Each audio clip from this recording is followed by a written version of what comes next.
আজকের ভিডিওতে আমরা জানব অদ্ভুত এক শ্রেণীর হিন্দু সাধুদের ব্যাপারে। এরা ধ্যান করেন, খান, ঘুমান এবং শ্মশানের চারিদিকে চিতায় আগুনে পুড়তে থাকা লাশের পাশে যৌন মিলনে লিপ্ত হন। এরা নগ্ন হয়ে ঘুরে বেড়ান, মানুষের মাংস খান এবং অবসরে গাঁজায় টান দেন। আর তাদের কেবল জনসম্মুখে দেখা যায় বহুদিন পর পর, কেবলমাত্র কুম্ভ মেলার সময়। ভারতের এই হিন্দু সাধুদের বলা হয় অঘরী। সংস্কৃত ভাষায় অঘরী মানে হচ্ছে ভীতিকর নয় এমন বস্তু। কিন্তু বাস্তবে এই অঘরীদের জীবনযাপনের কাহিনী মানুষের মধ্যে জাগায় একই সঙ্গে ভীতি, কৌতূহল এবং ঘৃণা। এই সাধুদের নিয়ে গবেষণা করেছেন লন্ডনের school of African and Oriental স্টাডিজের অধ্যাপক জেমস ম্যালিনসন।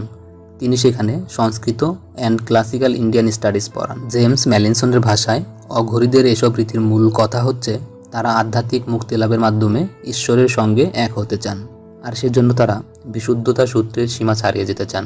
মিস্টার ম্যালিনসন পড়াশোনা করেছেন ব্রিটেনের খুবই অভিজাত স্কুল ইটনে এবং অক্সফোর্ড বিশ্ববিদ্যালয়ে। তিনি নিজেও একজন মহান্ত বা ধর্মগুরু, তবে একটি ভিন্ন হিন্দু গোত্রের অনুসারী তিনি, যারা বিশুদ্ধতার সব সূত্র মেনে চলে। অঘরীদের এসব নিয়মকানুন তাদের গোত্রে নিষিদ্ধ, তবে অঘরীদের সাথে মেলামেশার সুযোগ হয়েছে তার। যা কিছু নিষিদ্ধ বলে বিবেচিত তার সব অঘরীরা ভঙ্গ করতে চায়। সনাতনী ভালো মন্দের যে ধারণা সেটা তারা প্রত্যাখ্যান করে। যে পথ ধরে তারা আধ্যাত্মিক সাধনায় লিপ্ত হয় সেটা পাগলামি বা বিপজ্জনক বলে মনে হবে। এরা মানুষের মাংস খায়, এমনকি নিজেদের মল খায়, কিন্তু তারা মনে করে এই কাজ করে তারা চেতনার একটা উচ্চতম পর্যায়ে পৌঁছে গেছে।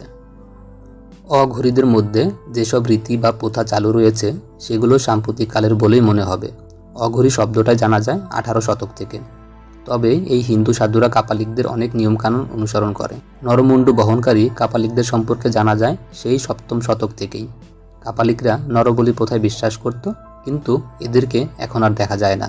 অন্যান্য হিন্দু জাতের মতো অঘরীদের সমাজকে খুব সুসংগঠিত বলা যাবে না। বেশিরভাগ সময় এরা বাস করে দূরের কোনো জনবিচ্ছিন্ন এলাকায়। বাইরের দুনিয়ার লোকদের এরা খুব একটা বিশ্বাস করে না, এমনকি তারা তাদের নিজেদের পরিবারের সদস্যদের সঙ্গেও যোগাযোগ রাখে না।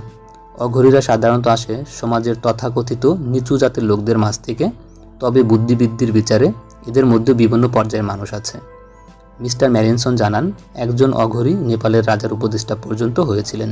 লেখক মনোজ ঠাক্কার অঘরীদের নিয়ে একটি বই লিখেছেন। তার মতে অঘরীদের আসলে খুব বেশি ভুল বোঝে মানুষ।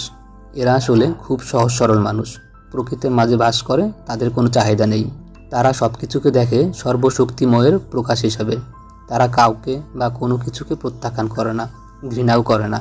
এ কারণেই তারা একটি জবাই করা পশুর মাংসের সঙ্গে নরমাংসের কোনো তফাৎ করে না, যা পায় তাই খায়। অঘরীদের সংখ্যা খুবই কম। জেমস ম্যালিনসন এবং মনোজ ঠাক্কার দুজনেই মনে করেন কুম্ভ মেলায় যাদের দেখা যায় তারা হয়তো নিজে থেকে অঘরীদের অনুসারী। তারা হয়তো যথাযথভাবে অঘরী সমাজের অন্তর্ভুক্ত হয়নি। অনেকে হয়তো তীর্থযাত্রীদের এবং পর্যটকদের আনন্দ দেওয়ার জন্য এবং অর্থ উপার্জনের জন্য এই বেশ ধারণ করে। অঘরীরা কিন্তু সবার জন্যই প্রার্থনা করে।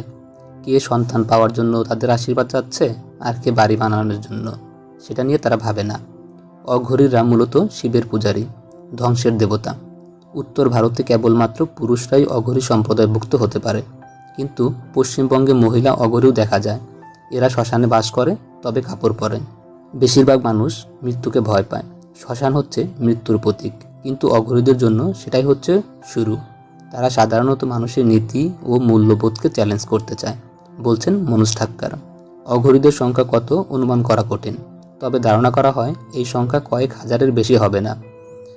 বেশিরভাগ ভারতীয় যারা হিন্দু সাধুদের দেখে অভ্যস্ত, তারাও যখন কোনো অঘরীর মুখোমুখি হয় সেটি তাদের খুবই বিচলিত করতে পারে, তাদের মনে ঘৃণা জাগাতে পারে। অনেক অঘরী প্রকাশ্যে স্বীকার করেছে যে তারা মৃতদেহের সঙ্গে সঙ্গম করেছে, তবে তাদের সমাজেও যৌন সম্পর্কের ক্ষেত্রে কিছু নিষেধের বেড়াজাল আছে। জেমস ম্যালিনসন জানান, এরা পতিতাদের সঙ্গে তাদের রীতি অনুযায়ী যৌন সঙ্গম করে, কিন্তু সমকামিতায় বিশ্বাসী নয় তারা, এটি অনুমোদনও করে না। যখন অঘরীরা মারা যায় তাদের দেহ অন্য অঘরীরা খায় না, তাদেরকে কবর দেওয়া হয় কিংবা চিতায় পোড়ানো হয়। ভিডিওটি ভালো লাগলে অবশ্যই লাইক করুন, কমেন্ট করুন এবং বন্ধুদের সাথে শেয়ার করুন। আর আপনি যদি আমাদের পরবর্তী ভিডিও পেতে চান তাহলে অবশ্যই সাবস্ক্রাইব করুন।